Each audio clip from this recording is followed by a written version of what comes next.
Now, everyone, it's time to spread a bit of movie cheer.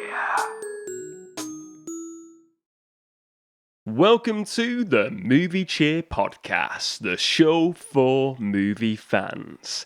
I am your host AP, aka Mr. Movie Cheer, and on today's edition of the Movie Cheer Pod, I will be discussing, I'll be taking a time capsule back 10 years ago. 10 years ago to the year of 2013. It is coming up to the end of 2023 at this moment in time, leading into 2024.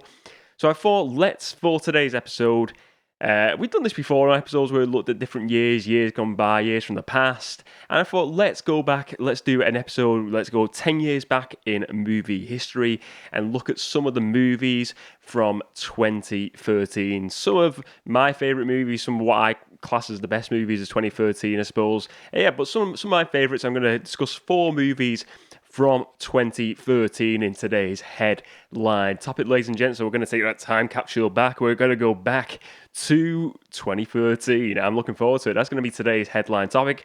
But before I get to today's headline topic, I will be starting with a segment called What's Been on the Screen. Ooh, yeah! Ooh, what's been on the screen?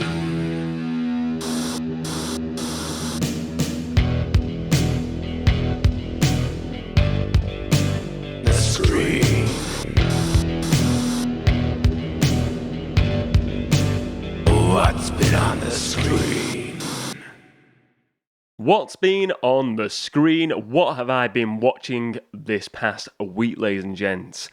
I've watched a few different things, a few movies, been diving into TV shows, but I want to talk about the movies really I've been watching this week because I got some tasty ones, some juicy ones, and some brilliant, absolutely brilliant recommendations from people from the Movie Cheer Town community. This is great. So I love it when I get recommendations from people. And this is a week where I've delved into some of those finally that I should have. Some of them I've not watched. I've been recommending them for a while and I've just not got around to watching them. But let's get to it. I'm rambling. Let's get to the choices, the movies I watched this past week. The first movie I want to discuss is The Talented Mr Ripley, released in 1999, starring Matt Damon as Ripley, and then you have Jude Law in this movie. Gwyneth Paltrow, he plays Tom Ripley, is the main character, Matt Damon's character. I don't want to. This is a movie because I kind of don't want to spoil it too much. So you know what, I will say ahead of the game here, because even though it's a movie that's 20 years old now, this is a movie. If you spoil it and stuff, it kind of would ruin it really. So, spoilers ahead for this movie, because I genuinely don't want to spoil it for other people who've never seen this film. So spoilers ahead, ladies and gents. First of all, this was recommended to me by Philip Coghill. Philip's been on the channel a few times. He's a great guy. He's got a cool channel as well. So I just want to say a big thank you to Philip for the great recommendation, buddy. I appreciate it. He recommended The Talented Mr. Ripley. So this movie is kind of... The way I would describe this movie is... The movie, the Tom Hanks movie, Catch Me If You Can, with Leonardo DiCaprio and Tom Hanks. It's kind of a bit like that, but with more of like a crime thriller. Like, there's a lot of there's murders in this movie. It's like kind of a very dark version of Catch Me If You Can. That's the way I felt like watching this. That's the vibes I got. So this is a movie that is based in the 1950s, and I'm pretty sure Catch Me If You Can was kind of like a similar time period, if I'm right. This is based on a book. It's not based on true events, even though I know Catch Me If You Can did say at the time it was based on true events, but I know years later, recently, it's come out none of the events were actually true, apparently. That's what I read somewhere anyway. But yeah, The Talented Mr. Ripley. It's this very dark story. So you've got this guy who Matt Damon's character plays. He's a very talented piano player. And you see at the start of the movie, he steps in to help out some friend playing piano, and she's singing this woman at this sort of this gala, all these rich people are there, and he lends this Princeton jacket, and Princeton is apparently it's like a big university in America, like a very high class one by the sounds of it, very top tier university. I don't know. I'm not American, am I? I'm only going off the basis of what the film's shown me. But he lends his jacket and kind of then implies to one of the guests at this gala that he went to Princeton himself, even though he's just lending this jacket to play the piano in. And then one of the parents, one of this gentleman there and this lady, they say to him, "Oh, do you know my son who went Princeton as well?" And he pretends that he knew their son, even though he didn't even go to Princeton. This leads him into going on to this trip. The father hires Tom Ripley to go and find his son in this country and get him back because he's going a bit wayward in this country. He's dating a woman they don't like. They feel like he's going off the rails a bit, and they want him to go back because they think he's a friend of their son. Because he's a con artist, basically. This guy, Tom Ripley, Matt Damon's character, he's a con artist. He's a compulsive liar, and he's very good at lying until we see further on the movie. Everything kind of comes undone in a way. But yeah, he goes to this country, and then he meets up with Jude Law's character, who's the son of this rich guy. And then he pretends that he actually knows Jude Law's character and that they went to university. And he kind of just goes along with it and is like, okay, we went to university. And then you see this really weird story develop. And at first he seems kind of like harmless, Matt Damon's character, Tom Ripley. But then you see as the story progresses, he becomes very, very insane, very Norman Bates like. He becomes very possessive. You see, he has feelings. He likes men rather than women. He's obviously a homosexual man in the 1950s because you see the story develop. He has a crush on Jude Law's character. Obviously, in the 1950s, this probably wasn't something that is like. Gay people nowadays, that's fine. I'm okay with that, but I'm completely fine with that. But in 1950s, we've seen stories, we've heard stories in years gone by how times have changed. A gay man in the 1950s would have been treated a lot differently than a gay man today. And I think it's I'm getting off track here. I'm stumbling upon my words. Basically, yeah, if you're gay in the 1950s. Things don't probably work out well for you, really, do they? What's that story? I'm trying to think of the Imitation Game, the Alan Turing. Prime example of what I'm kind of getting at here. But basically, he has obviously impulses for Jude Law's character, and you see him. He's fallen in love with him, and Jude Law's character is not gay, or he kind of implies he's not gay. We don't kind of really know in this story. And then we see them go out. They basically go out on this canoe trip, and he makes advances at him, and it doesn't work out, and he pushes him back. Then, spoiler one, he ends up killing Jude Law's character. This is where, I didn't expect the story to go to this point, because it just goes to this is point where I thought he was just going to be this.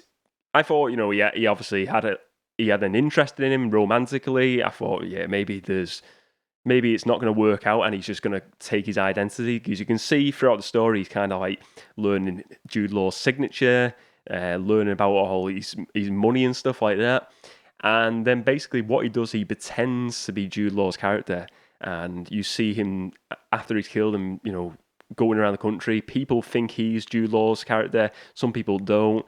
And when we see this big story develop, and then he goes on a bit of a killing spree, killing some of Jude Law's character's friends. And then the finale of it kind of feels like he has a bit of a happy ending. He goes off on this boat with his new romantic interest, this gentleman who is another friend, associate of Jude Law's character. And basically, a woman he met at the start of the movie, and who he pretends to be someone else, kind of dogs him in for being a totally different person. Well, she doesn't dog him, but he knows that she's going to obviously tell, and everything's going to get spoiled from him. His identity is going to be revealed. And then in the end, it doesn't show it, but it does the sound of him killing this guy who he loves at the end, and you think he's going to go off and have this happy ending with. and he just murders him. And he's obviously saying throughout the movie, you know, he kind of like says like he can lock stuff away and stuff like that, and he's obviously a sociopath. He's a psychopath, and it's such a very unique story, and not the film I kind of when Phil recommended this movie. I've heard of this movie, and funny enough, a family relative recommended it more recently as well, mentioned it, and I thought, you know what, this is one Phil's recommended, so I'm going to have to watch this. So I've had a few people mention this film saying it's really good. And yeah, really, really an intense movie, very dark, lots of twists and turns. The character work in it is great. I love the character development. You don't really know which way it's going to go, and that's what I loved about this movie. And the character Matt Damon played is so complex because he's having relationships with females, with men, but he's trying to hide his identity, his true identity, yet he's taking on identities. It's such a tangled tale, tangled story, but it has a really good development throughout, and I feel like it has a good finish to it. I think it really works really well, the story, and I really enjoyed it. I really did enjoy it. It's not one I'd watch all the time because it's a long movie. It is a long movie, this one, but I really did enjoy it. It was a really good movie to watch. And just go through the cast as well. You got Kate Blanchett in there, Philip Seymour Hoffman as well. Some really great cast in there, great actors in there. The next movie I want to discuss is My Cousin Vinny. This is a 1992 comedy movie. I'd probably say it's like comedy, part drama at times as well. More of a comedy though. This is another one recommended by another great member of the Movie Cheertown community. This was recommended by Raymond Voss. Now, I gotta say big apologies to Raymond. Raymond recommended this movie to me about 2 years ago. Now, I must say, I put every movie that gets recommended to me, I put it in a list on my phone. So I do get around to eventually watching the movies. This is a great point. This is a movie recommended about 2 years ago and finally just got around to watching it. I've been meaning to watching it, but you know what it's like, another movie comes out, something comes up. So I just want to say thank you very much to Raymond for the recommendation. And thank you for the patience, buddy, with me for watching this movie. But yeah, this is a really fun comedy movie. I wouldn't say it's like a laugh out loud comedy. I will say that. It's like I said, it's comedy. It's got a bit of drama mixed in there as well. It's not kind of like a Dumb and Dumber comedy, this one. But it stars Joe Pesci. This is My Cousin Vinny. It stars Joe Pesci as Vinny Gambino. He's a lawyer, very much an amateur lawyer in this movie. You have Ralph Macchio from Karate Kid, and you have Marissa Tomei in this movie as well. This movie, you know, the script, the basic plot of this movie is Ralph Macchio, his character and his friend are going on like a bit of a road trip from college, and they go into the shop, and they basically get done for a crime they didn't commit. They go into this shop and they go out of the shop, nothing happens, and well, they think they've accidentally stole some tuna, basically. They've not committed any massive crimes, and then it turns out someone in the shop was murdered shortly after they had left the shop. So they are then the two characters are framed for the murder. They're not framed for the murder. They are thought to be the murderers. They're put in prison, and they need to get a lawyer, and it's that expensive. And he's like, Ralph Macchio's character is on the phone to his mum, and he's like, great, I've got my cousin Vinny. My cousin Vinny's a lawyer. And it turns out his cousin Vinny is a lawyer, but he has never been in a courtroom. It's kind of like all like accident claims sort of things, all dealt with outside of court. And it took him years to complete his bar test to become a lawyer. And this is Joe Pesci's character. And he's a really bad lawyer. And the story really is about him becoming a better lawyer, really, because he goes in there and he's just like, he's in his like, it's in a country sort of place, and he comes from the city, from New York. Comes in there and he's dressed in like his city attire, and the judge is like, "You got to dress in a suit." And you see this progress that he's got to like dress up like a real lawyer and learn about the courtroom and really accomplish being a lawyer. And no, by the end of the story, it turns out to be a good ending, and he does succeed in this movie. But it is a really, that is like the joy. It's like this underdog story, really, to be honest. It's an underdog comedy, really, kind of in liking it to something like a dodgeball, where you've got this guy who's really bad at his job, but then he's got to become the best he can be to win the battle, win the court case, and which he does in the end. What I will say, Marissa Tomei is a standout for me in this movie. I think she's great. She plays the girlfriend of Joe Pesci's character, Vinny. I will say, though, as well, Joe Pesci, I think this is the first movie I have watched with Joe Pesci in where he's actually a likable character, because every other movie plays like the bad guy, Home Alone, Goodfellas, is it Goodfellas? Oh my God, Casino, Casino, he's the bad guy. A lot of movies, Joe Pesci plays the bad guy in his movies. This is a movie where I was watching it, and it's like he's a likable character, he's a lovable character, this like lovable rogue in a way. And yeah, I really enjoyed this film. This is one I could watch over and over again. It's just a very easy watching movie, and some really funny moments where, like, for instance, he's going in this bar where his missus has been done out of money. And he goes in and he goes up to this big guy who's done his girlfriend out of money. He's like, "Give me the money back." And he's like, every time he sees him, he says he wants the money back. And the guy, like, sometimes will give him like short change him on the money. And he says at the end, he said, like, "I'll fight you for that money." And then at the end, he sort of like, this big guy says, "I'm prepared for fighting." Joe Pesci's character just comes up to him, and he's in a rush because he's panicking over getting to the court or something, and he just smacks him. And obviously, Joe Pesci is not a tall guy, so he's just like this small guy versus tall guy, and he just walks across the street, smacks him in the face, and he just falls to the ground. It's a funny movie in parts like that. Like I said, it's not Dumb and Dumber comedy, but it is subtle comedy, and I think it really works with this story. And the story throughout is really a good story as well. Him and his partner trying to suss out what actually happened on the crime. Why did it happen? And he goes around like investigating as well, asking people questions. Yeah, and it's a really good story. This one, I really did enjoy it. So that is my Cousin Vinny, and that is been what's been on the screen, what I've been watching over this past week. Again, I just want to say a big thank you to Phil and to Raymond for the recommendations on those two movies. Now let's move on to today's headline topic. The Movie Cheer Podcast presents the headline topic for the episode. Remember to spread a bit of headline topic.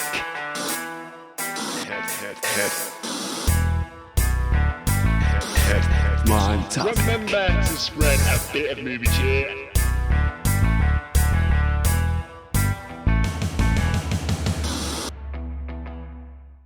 So today's headline topic, movies from the year 2013. We're taking that time capsule back 10 years to 2013, recording this in 2023, the end of 2023. I've got 4 movies to discuss from the year 2013, ladies and gents. Now, these may be maybe not the highest grossing movies. They may not be your favourite movies. These are kind of my favourites. Some of my favourites, because there's some I've definitely missed off as well. Some really great movies. Iron Man 3 is certainly not one of them. I will say that now in advance. Iron Man 3 was out in 2013, and that movie, as you know, is a movie I dislike. I do not like Iron Man 3. I would not. I'm just, just so you know, a little tidbit of information. You won't be getting Iron Man 3 mentioned at any point during these 4 movie recommendations. So there we go. Well, let's get to the first movie of 2013 that I really like. And this is actually one I've watched only this past week, ladies and gents. So it's been on the screen this past week for me. And this is the movie Rush, directed by Ron Howard, released in September of 2013, starring Daniel Brew as Niki Lauda and Chris Hemsworth as James Hunt, who are both Formula One drivers. And this is it's kind of like a biopic of Niki Lauda and James Hunt's character as they were in the 1976 season, and where Nicky Lauda had a very tragic crash, a very really bad accident that really scarred him for life. Literally, he had a really bad crash. He got burned really bad, and it was, the story leading up to that and the story, the aftermath of that after the accident, how he dealt with that and what he did after that. So that's kind of the basis of the story here. Look, I will say, I've watched F1 in the past. I'm not a big Formula 1 fan, I'll be honest. I don't watch it now. I watch it occasionally when it's on TV, but I used to watch I think it was when maybe a few years ago, probably 10 years ago now, 10 plus years. I watched it for a while and I got really into it, and then I kind of just went off it. Just, I don't know, just didn't have the time maybe, or just lost interest in it. But yeah, I did used to like it. So it's one of those sports I can appreciate F1, and I can appreciate, especially back in like the 70s, how unsafe it was, and especially you see it here. I didn't realize how many drivers were injured and how many deaths they had back then. It was crazy. I think they had like 2 deaths a season or something, probably more or something. The injuries were crazy. So yeah, this still tells like the obviously Chris Hemsworth of Thor fame, and then you have Daniel Bruhl. He played Zemo in the Winter Soldier and the Avengers movies and the Captain America, the Winter Soldier and Falcon TV show as well. So 2 very high-profile actors in there as well in these roles. So it tells the sort of like the origins of the rivalry. They had a big rivalry, these 2 guys. They kind of didn't like each other from the word go. From F3, Formula 3, which is like the lower leagues of F1, leading up to Formula 1, which is like the top tier of Formula 1 racing. And it shows this rivalry. It goes onto the pitch and onto the racetrack. And then it goes into telling this story, the rivalry throughout the season. Nicky Lauda's winning in this particular season, and James Hunt's character, James Hunt, he is just behind. He's quite far behind on the points to Nicky Lauda. And Nicky Lauda, just to summarise the 2 characters, Nicky Lauda is very much a very disciplined driver. He really respects the art of Formula 1 in this story you learn. And, he's very much, very good with engineers and sort of like working out the dynamics of the car. Whereas James Hunt is this party animal guy, this party guy played by Chris Hemsworth, who is just like really, let's drive fast and let's just go for it, pedal to the metal. And that is his sort of like his framework. So they're very, chalk and cheese, these 2 guys, very different ends of the spectrum, both these guys. But we see the story, the lead up, and we see the season, the lead up before the season, their origins, and then we lead up to this real life event that happened, all a true story. And the crash, you can actually see footage on YouTube, and I watched the footage before watching the movie, and the way they recreate it in the movie is off some of the footage they had back then, because they didn't have that much footage back then, and they recreate it really well recreated. It's unreal. It's uncanny how unreal it is. So he has this crash, and basically Nicky Lauda's character is leading the scoreboard, and he has a meeting before this race because there's like really bad rain at this racetrack, and he has like a drivers meeting. He leads the meeting saying, "We should not race today. It's unsafe. People have been getting hurt." And they all go against him, led by James Hunt, by his character, and they say, "Well, the race is going to go ahead." They go on the race, and basically he gets stopped in the pits. Nicky Lauda's character, so now he has to make up time, and he's never about racing fast, and he kind of like breaks his own rules and goes really, really quick, and then you see him just crash really badly, and these other cars go into him. Really bad smash. His car goes on fire. He's burnt alive. He's burnt really bad, and he's then in hospital for like 40 days. And the story is, you think that would be him done and dusted. He comes back to Formula 1 after about 40 days and races again, and he does really well in his first couple of races. Doesn't win that season as well. James Hunt character wins the season. But it does show years later he won the F1 again, and he continued to race, even though he had he had to have like skin grafts and everything. His face was all burnt, his ear was burnt, his face was really, really badly burnt. It's really, really sad to to see. But the way, I gotta say, the story here, incredibly inspiring. Incredibly inspiring. I was watching this movie and it really inspired me. I thought the grit this guy had. And this guy only passed away a couple of years ago, Nicky Lauda. And I remember seeing him, him at the F1 races, seeing him on TV and stuff like that. He was always involved in the F1.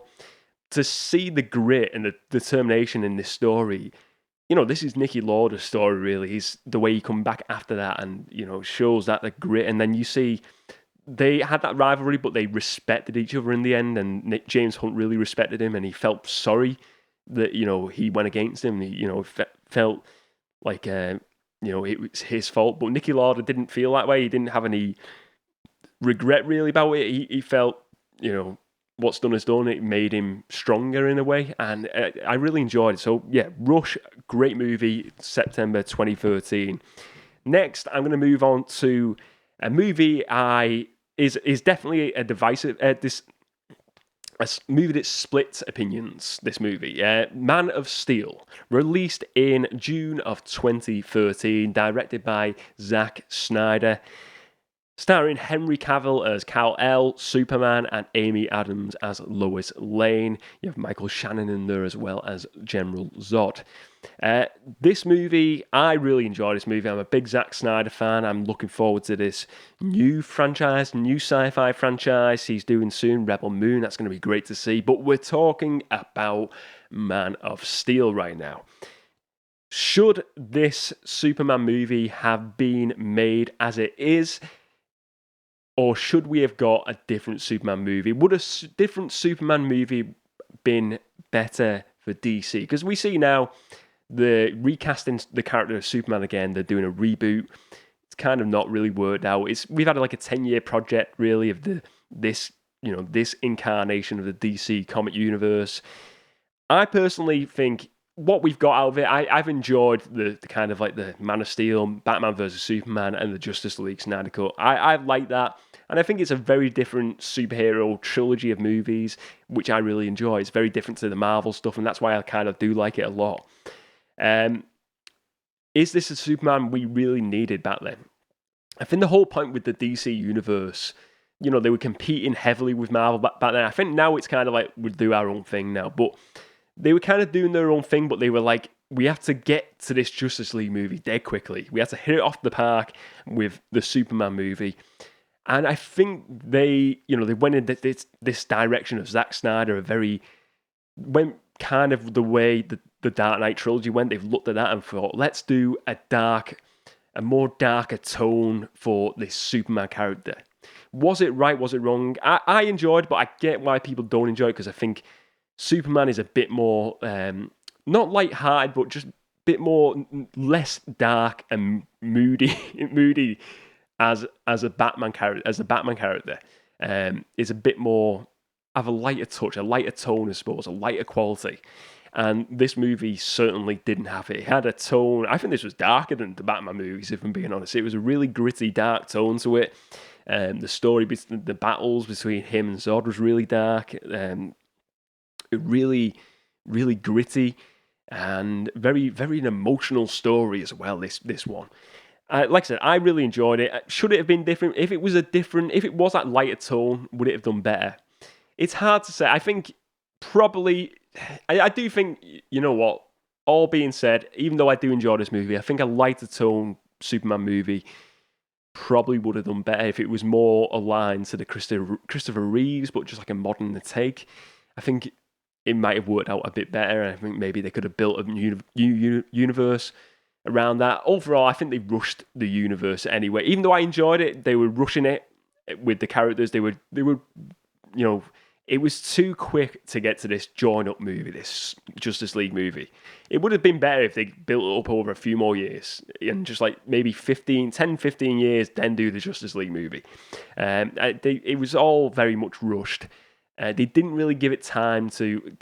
this would have been great to see a Man of Steel trilogy, or at least a sequel to, a direct sequel, a direct Superman sequel, which we never got. It was obviously straight away into the team-ups, the collaborations with other characters.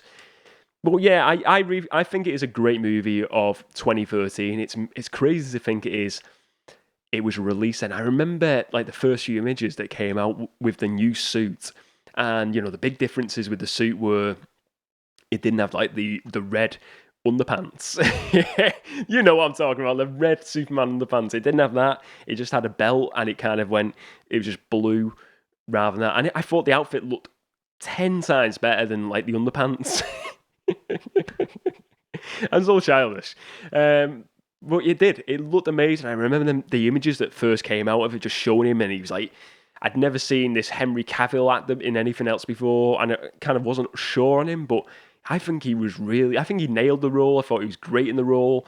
Personally, like I said, I enjoy the tone of the movie. I think Zack Snyder's movies have definitely got a distinctive tone to them. You either like them or you don't, and I get that. Certain directors I don't enjoy, but I did like this movie, and I think it was a solid superhero movie, a solid Superman movie, very different Superman movie.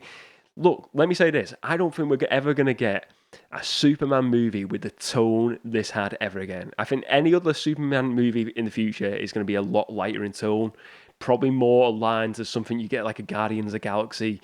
Maybe a bit of emotion there, but I think it's going to be a bit more closer to what the Christopher Reeve movies were like. I feel like that's the way they're going to go personally.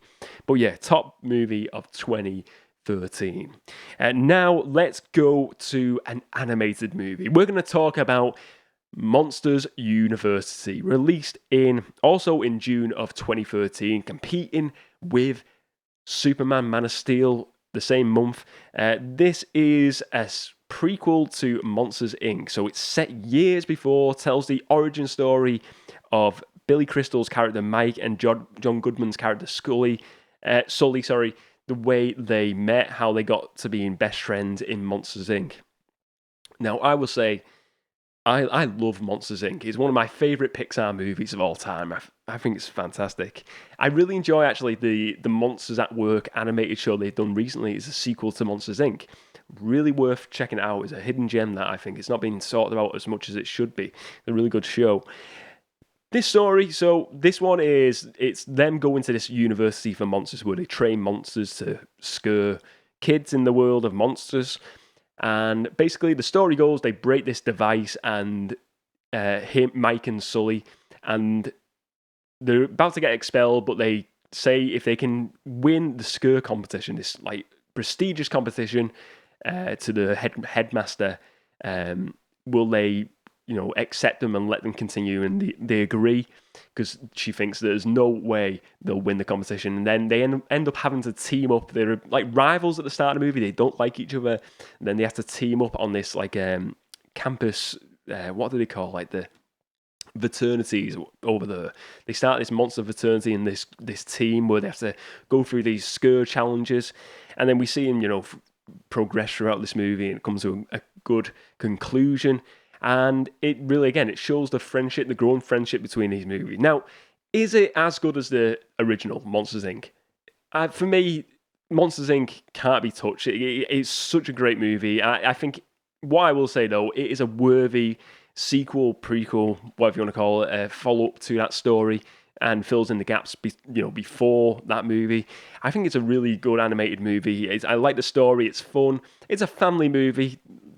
I don't think it's got the charm as of the first one, and the kind of the emotional. I think the thing with Monsters Inc., it really has that emotional touch to it, because you've got the kid Boo, and that emotion with Sully and Mike and Boo. They become them father figures to the kid, and when they're having to let go of her and take her back home, it's a very emotional story.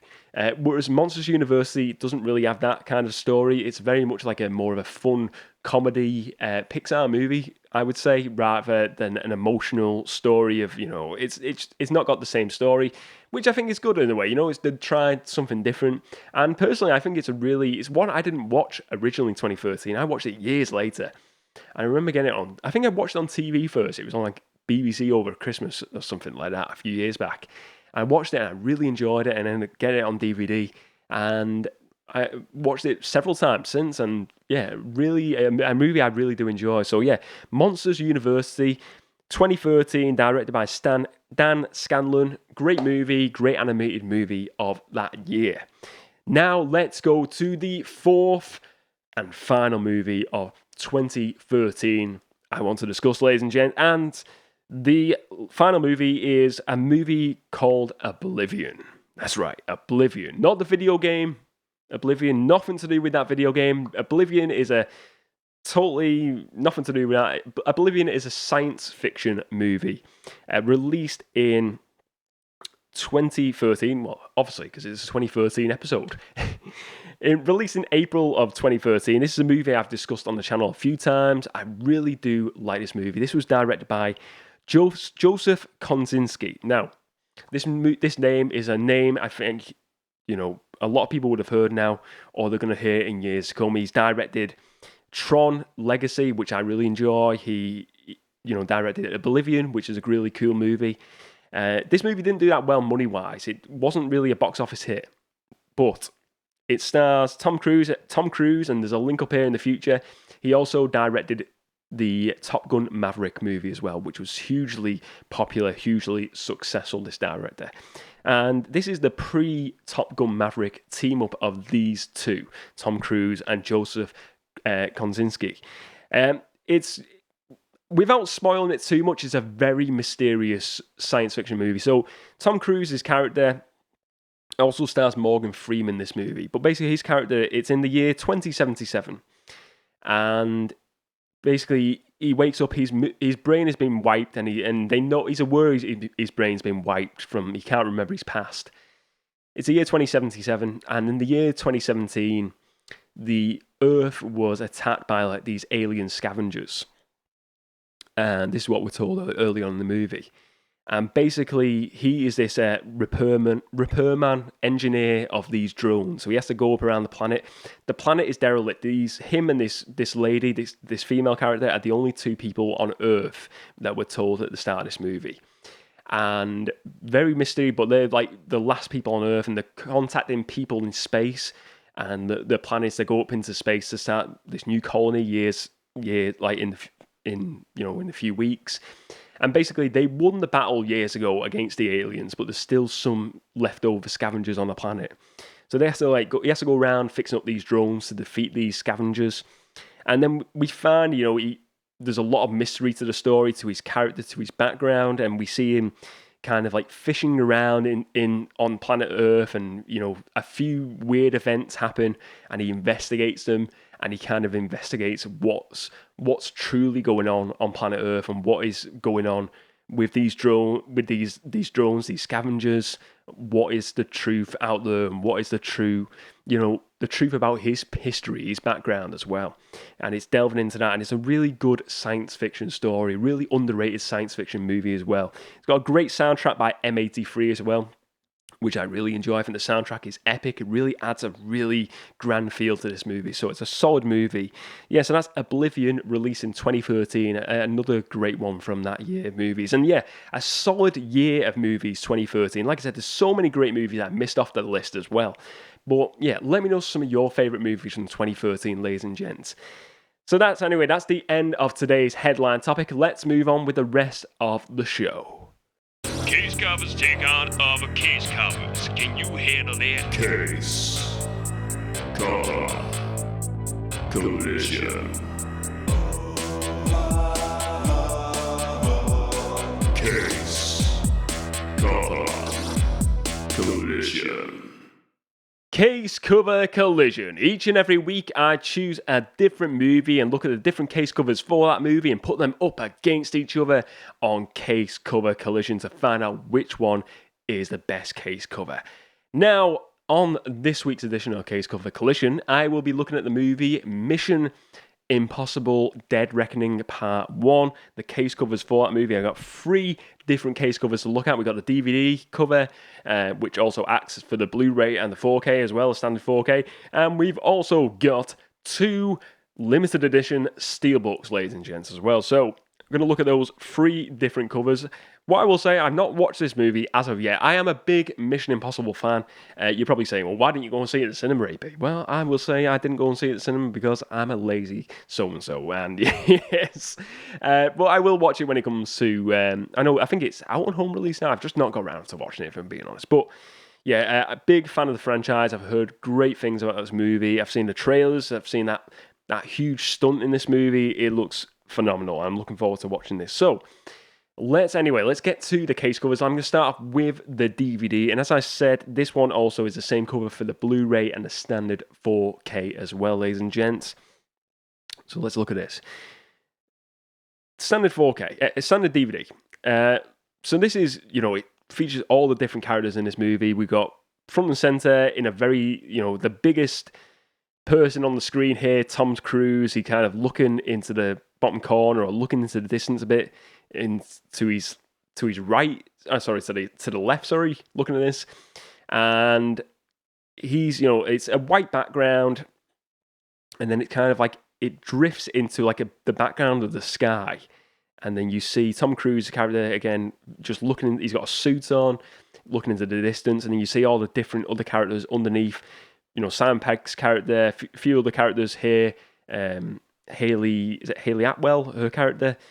A few different ones. Rebecca Ferguson, all here. The different characters looking into the distance, looking into the different areas of this image. And then we see at the bottom of it, it looks like there was one of the stunts throughout the movies. It looks like a train, I think, and it looks like some character. I imagine it's Tom Cruise running up a train. Again, I've not seen that particular part in the movie, so I don't know how, how much of a big impact in the movie. I imagine it's probably a big part of the movie or a big action scene in the movie. Below that, again, you've got it on a slant. It's kind of like on like a 45-degree angle here. So would it be a 45 degree, like a corner sort of like angle, like a triangle? So like it's like slanted. I'm really bad here. 90 degrees, 45-degree angle. You see it then in a blue background and a white text. Tom Cruise is named because he's a headline showcase actor of this movie. Below that you have Mission Impossible in a small red font, and then you see underneath that in a black colour, the Dead Reckoning text, part 1. Below that, the text isn't big here. It's more focused on, the characters that are featured in this movie. Tom Cruise, again, slap bang centre of this case cover here.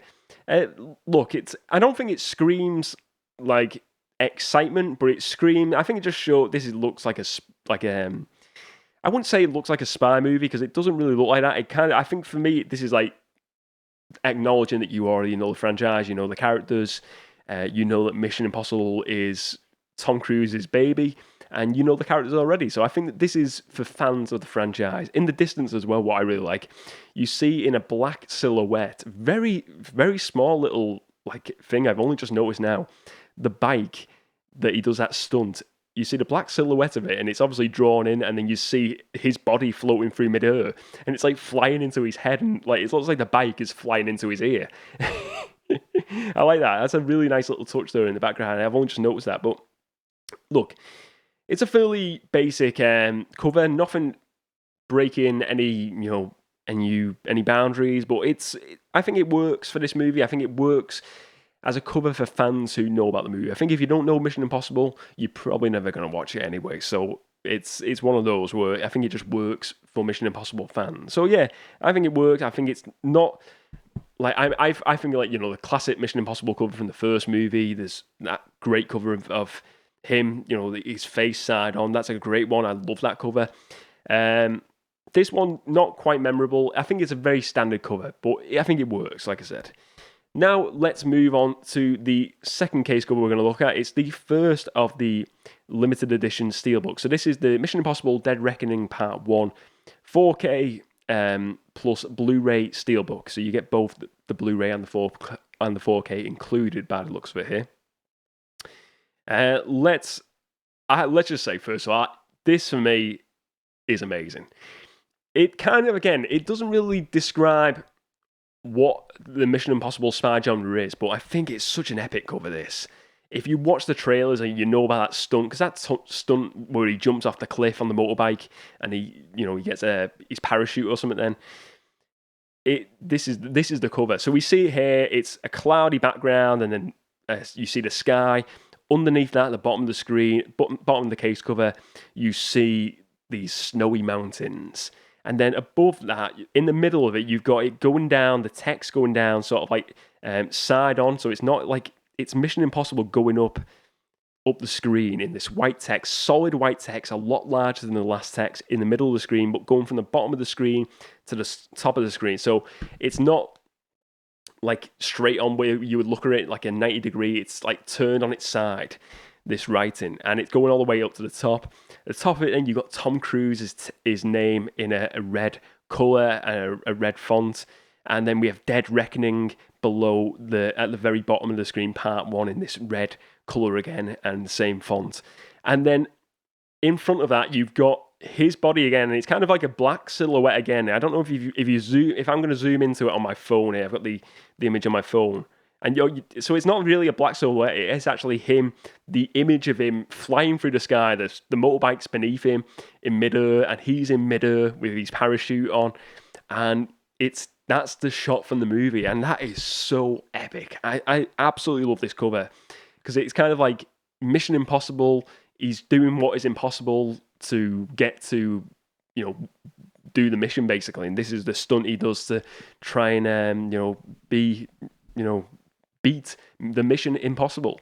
And yeah, I think it's a cracking cover. This, I think it's spectacular. I just love that they featured that really, that big stunt from the movie, which got a lot of people talking about this movie. So for me, so far, this is solid. I think it beats the DVD cover. I think it's such a different type of cover, and I think it just really, people are going to see that straight away, and they're going to be, oh, I remember that. That's that Mission Impossible movie in it. Yeah, it's the stunt from the new Mission Impossible. That's ace. Cracking cover. Unreal. Yeah. Great cover. Great looking cover. And a great looking stunt as well. A marvellous stunt. Anyway, let's move on to the next case cover. And this is the second Mission Impossible. So this is the Dead Reckoning Part 1 again. Another 4K and Blu-ray Steelbook, which features both the Blu-ray and 4K. Now, again, this is a part of the movie where, obviously, I've not seen the movie, so I don't know about this particular stunt. So it looks like a train that's, or a train, I think it's definitely a train. It's someone's hanging off it, so I imagine that's Tom Cruise. So it's in a cartoon form, so it's kind of like artistically done, a bit cartoony, the way it's like it's been sketched rather. It's a accurate photo. So this one, a very different looking cover to the past two. It is a red background, so they kind of took the colouring from the text of Dead Reckoning, Mission Impossible on the previous ones. They've done a red background, plain red. And then you've got this MI in like this big black font. They're all the text on these different covers are all in like weird sort of like directions on the screen. So it's like kind of like facing down the font. You've got Tom Cruise's name above it in black again, and then you've got Mission Impossible, Dead Reckoning Part 1 side on below the MI, and then you've got this train kind of like smashing from the big I letter in the MI and smashing down this big train, and it's in like the same black colour, this cartoony sort of like hand-drawn look, and then you see him hanging off it at the bottom of the screen. As I said, I think it is his character anyway. So I think, for me, what I would say here, I think it's cool because they featured another stunt, another action scene from the movie in this particular case cover. But I will say, if I'm thinking about this movie, even though I've not watched it yet, the big stunt is the bike, him jumping off that. Could they have featured it again and done something slightly different? I think it would have been great to see another incarnation of that, him driving off that mountain, jumping midair here again. I get it, they've done something different, and I like that, and maybe this is a really significant part of the movie, so I can't really say because I've not seen the movie. Maybe you'll say, yes, it is AB. But going from what I know of the movie so far, I would have featured the bike again in a different incarnation in this red colour, but went for the bike stunt instead, personally. But let's see which one is the best, which one is the winner of today's case cover collision. I have got to give it to the second 4K and Blu-ray Steelbook, the one with the bike stunt. I think it is fantastic. I love that. I love that it just took a shot from the movie. I think it's great. I think it looks really... I love the lettering of Mission Impossible. I think it's really bold as well. The font stands out. I think it's great. A great looking cover. Really does justice, and I think it really is a one that stands out when you're going down the movie aisle in the shop. Love it. Mission Impossible, Dead Reckoning Part 1, the first one I looked at, the Blu-ray Steelbook, is the winner of this week's edition of Case Cover Collision. Now let's move on to the next segment of today's show. That is the Amazon Top 10. The Amazon Top 10 is approaching. Prepare yourself. 10, 9, 8, 7, 6, 5, 4, 3, 2, 1. The Amazon Top 10 has arrived. The Amazon Top 10. Each and every week I give you the Amazon Top 10, the best sellers list on amazon.co.uk for movies, for DVDs, Blu-rays and 4Ks, ladies and gents. Let's look at that top 10 list this week. So starting at number 10, we have Oppenheimer on 4K. Still not seeing that one. Number 9, we have the Super Mario Brothers on Blu-ray. Great movie, I love that. Number 8, we have Spider-Man Across the Spider-Verse. Another solid movie. That's the Blu-ray of that one. Number 7, we mentioned it on Case Cover Collision this week. Mission Impossible Dead Reckoning, the Blu-ray. That's that same cover as the DVD case cover.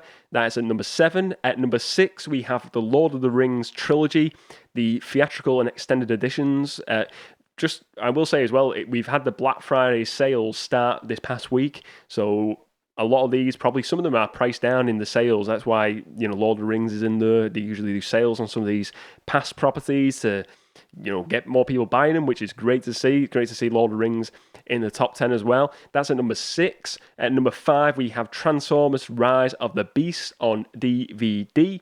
At number 4, we have Oppenheimer on Blu-ray. That's Oppenheimer on Blu-ray at number 4.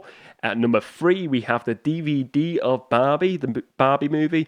At number 2, we have Mission Impossible Dead Reckoning Part 1 on DVD. And at number 1, we have on DVD Oppenheimer. Oppenheimer is leading the pack as number 1 on the Amazon Top 10 this week, ladies and gents. So that's it for the Amazon Top 10. Let's move on to the next segment of today's show, and the final segment of today's show as well. That is Not So Worthy Blockbuster Housekeeping. This is the part of the show where we kind of just wind down the show, discuss what's going on with the channel, what's going on with the Movie Cheer Town community as well. So, first of all, I just want to say a big thank you to the Ghoulish Mean Cheer for presenting the Halloween special about 2 weeks ago now. I've not spoken to the Ghoulish Mean Cheer, but I've watched the episode, and I want to say, Mean Cheer, thank you very much. And as always, you're always welcome to host an episode in Movie Cheer Town. Appreciate it. That was a fun episode, and yeah, it was good to watch and good to see Mean Cheer having a great time as well. What else has been going on in Movie Cheer Town? I will say, last week I put up the quick topics video, and I gotta say, wow, biggest turnaround of people watching a video in a week I've ever seen on the channel. It's had 1,500 plus views in less than a week, which is crazy. The comments, there's been tons of comments. It's had loads of new subscribers as well from this video, but just the amount of views on that video is unreal. Thank you to everyone who's watched that video. Thank you to everyone who's contributed to that video as well. Really do appreciate that. And it's crazy when a video pops like that. I don't do it for the views. I just do it because I enjoy discussing movies and movie topics. But when a video pops like that and you get so many different opinions and comments, it's really cool to see. And that's what I love to see in the Movie Cheer Town community. Different people throwing in their opinions. Well, look, some opinions I don't agree with, and that's fine. But I just love hearing opinions, and we can discuss it. That's what I love. And that was just a great video, a great example. There's tons of different topics in there. People just getting in on different topics. I loved it. I thought it was ace. Get in the comments. If you don't watch it, watch that video. Get in the comments. Don't leave a comment for yourself, but get in other conversations as well. Someone leaves a comment on it and check out the comment, reply to their comments as well. It's get involved with the community. I think is ace. I love it. That's what I love. This is what I love about doing YouTube and doing podcasts, and I think it's great. Just the fun of interaction. This is what it's all about, community. With that, I was going to do a joke like with that. The community's over, the channel's over. With that as well, we had loads of new subs over the past month, and the goal for this year was kind of like a goal. I thought it'd be cool to try and get to 1,000. I think we're nearly near. Like I think it's like 990 around that mark now, or something like that. So we're getting closer to the 1,000 mark. I think it'd be cool for the channel, for the communities to get up to 1,000 subs by the end of the year. It's not the end of the world if we don't, but if we do, that'd be cool.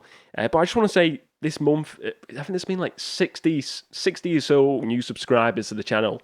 I don't know if you watched every video. I don't know if you watched certain videos. If maybe you're never going to get to this. But I just want to say a big thank you to all our new subs. Welcome to the community. And also, as always, big, huge thank you to everyone who has been a valued member of this community. I for being before, if you're not a new sub, you're an old subscriber. I appreciate you being a subscriber and being a part of the Movie Cheer Town community. I do really appreciate it. So thank you. I will say next week, the plan of action really is for the rest of the year now. The next episode of the pod to be the last one for 2023.